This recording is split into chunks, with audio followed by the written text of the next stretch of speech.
zajedno sa svima vama, ja lično veoma sam zadovoljan, rekao bih srećan, što mi se pružila prilika da još jednom slušam i tumačim poetsku reč pod ovim gostoljubivim krovom. I mislim da ćete mi zato oprostiti što ću u ovakvom prijatnom trenutku da podsjetim na okolnosti oko nas koje nisu baš tako prijatne. Na 50 ili nešto kilometra od ovog mesta, sjetimo se, eksplodiraju granate i rakete. Govori o oružju. A još je stara latinska mudrost skovala izreku inter arma silent muse. U slobodnijem prevodu poezija ćuti kad govori o oružju. Da li je to baš tako? To je ono presudno pitanje koje se postavlja u sadašnjoj situaciji, između ostalog i u vezi sa najnovijom tvorevinom Slobodanke Antić. Ja sam taj odgovor doživeo preksinoć. Upravo sinoć na jednoj poetskoj večeri u Beogradu, na koju je došao pesnik, inače mornarički oficir, koji je tom prilikom pročitao svoju pesmu napisanu na Vukovarskom bojištu na samom mestu gde bukvalno eksplodiraju mine i granate. Znači, poezija se ne predaje. Muze ne moraju da ćute ni kad oružje govori. A jedna potvrda toga je i ova nova zbirka Slobodanke Antić, koja u vezi s tim ima jednu prednost, jer pokazuje onaj vijugavi put, onu golgotsku serpentinu kojom se pesnikinja probijala do svog poetskog izraza.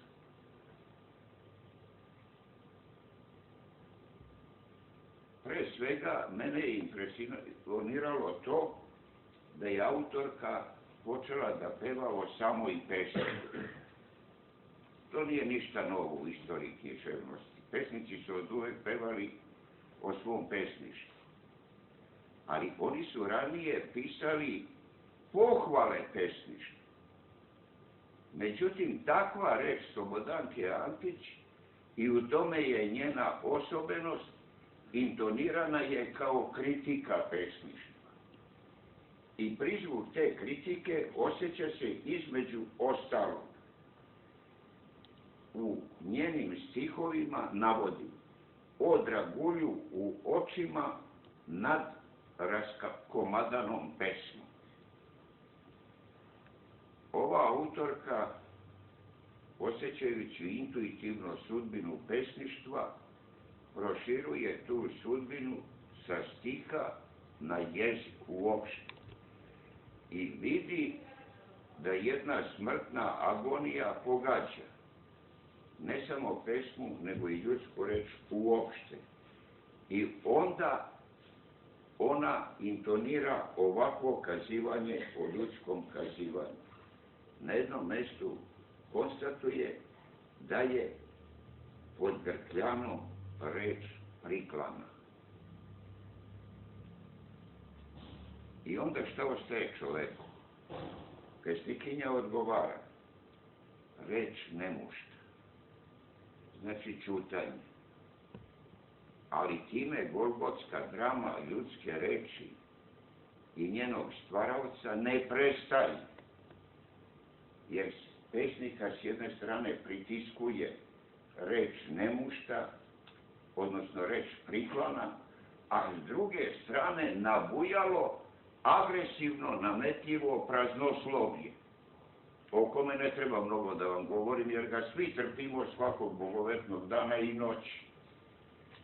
I zbog toga u jedan mah pesnikinja uzvikuje: toliko nerečenog, a stid me je zbog rečenog u jednom dahu. Dobija se utisak raspeća, kao da je pesnik zajedno sa ljudskim bićem razapet. S jedne strane, između prinudnog ćutanja, a s druge strane, nametljivog, ubitačnog praznoslovlja. Međutim, kad se bolje zagleda, vidi se da je to raspeće zapravo jedna stvaralačka raskrsnica na kojoj se našla i Slobodanka Antić, pa je osjetila da na tom raspuću jedna staza vodi u Krik ili Urlik. Tu stazu ona ocrtava u stihu koji izražava želju da bliskom raspori nebo. Na raspuću to je jedna staza. Druga putanja kuda vodi? Vodi u pesmu. Znači, pesnikinja se našla na raskršću urlika i pevanja. Mislim da se u takvoj situaciji stvaralačkoj i egzistencijalnoj nije našla Slobodanka Antić, ne samo ona, nego svaki umetnik reči, pa i svaki čovek koga su nazivali homo loquens, čovek koji govori. I upravo tu nastupa bitan moment u, ako tako smem da kažem, pesnikinjinoj stvaralačkoj alhemiji. Ona ovaj vrisak ili urlik u nekoj alhemijskoj retorti treba da pretopi u pesmu. I iz te njene retorte, pošto je pretopljen u pesmu i sublimisan, urlik izlazi kao vrlo mnogolika i mnogoznačna reč. Između ostalog, poetska reč Slobodanke Antić oblikuje se i kao neka vrsta lirskog putopisa, koji je zbijen u ciklusu Daljina mami me zvu, ali pritom pesnikinja osjeća da njeno ljudsko biće guta taj otuđeni prostor. Ona kao da kruži između nigdine i nedođije. I ona isto tako osjeća i saopštava da je čovek suvišan, ne samo u prostoru, nego i u vremenu. Otuda se njoj vreme, a pogotovo naše vreme, čini kao nevreme. I u tom nevremenu od čoveka se otuđuje i najprisniji otadžbinski rodni prostor. Rodna gruda, za koju pesnikinja u jednom trenutku neusiljene, iskrene patriotske inspiracije veli da je, citiram, rasprodata orlovima latinima kao krčma bez krčmara. I tako, prateći tu logiku svog unutrašnjeg poetskog mišljenja i stvaranja, ona dolazi do jednog zaključka koji bi i filozofima teško bilo da iskažu, ne zato što oni to ne umeju da iskažu, što je zaključak toliko porazan da se čovjek ne usuđuje suviše glasno da ga izrekne. U stvari, posredi je spoznaja da se čovjek ne stvaruje, pretvara se u ništa. Nema ga ni u prostoru, nema ga ni u vremenu.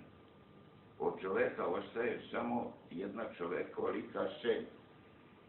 I pod impresijom tog intuitivnog saznanja naša pesnikinja se pita: gde da krenem kad me nigde nema?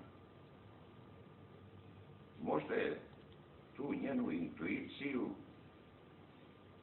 o čovekovom stvarenju u takvom vremenu i takvom prostoru najprikladnije izrazila jedna česta slika u njenoj imaginaciji na ime predstava ogolele ljudske lobanje.